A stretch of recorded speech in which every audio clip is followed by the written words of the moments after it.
Prime Minister Lee Hsien Loong is shaking things up as he prepares to hand power to a new generation. Lee has been in power for 15 years and gave his annual policy address on Sunday. Joining us now is economics reporter Michelle Jambrisco. Well, difficult times for Singapore, 0 to 1% growth. I mean, how does he think Singapore can fare in this volatile time? Well, sure, 0 to 1% and negative 9% they're projecting for exports this year. So certainly a lot of headwinds that they're seeing. But around the tone of caution, PM Lee also said, no stimulus yet. Retrenchment and unemployment rates are still pretty low. So they're faring okay. It's certainly nothing to celebrate, but relative to other economies in the region, Singapore is fairly resilient still.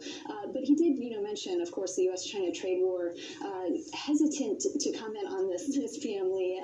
The last time we really heard an extended speech around this was at the Shangri-La dialogue a couple months ago here in Singapore. But he was saying, in fact, he said in his Mandarin speech, we must always be principled in our approach and not swayed by emotions, really kind of reinforcing the message that Singapore needs to stay independent. These are two very strong partners, not just on trade, but on military for the U.S., on culture for China. So very hesitant to pick sides in any way in this tussle.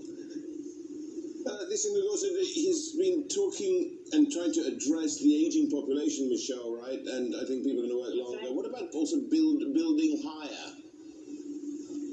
Yeah, building higher, that really relates to the climate change initiatives. He really kind of hammered home that climate change is a priority in line with national security. I mean, he said it's as important as military defense. One long-range statistic he gave is that Singapore will probably have to spend upwards of $100 billion over the next century. So certainly when you talk about long-term planning, that's something that he's reinforced.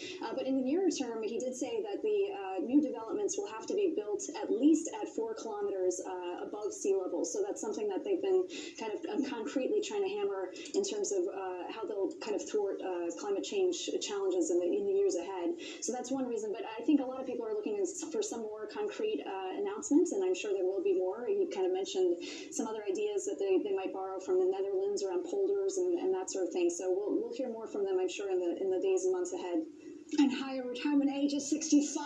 Oh my! Michelle Jambrisco in Singapore. Thank you so much for that. Let's do a quick check of the latest business flash headlines.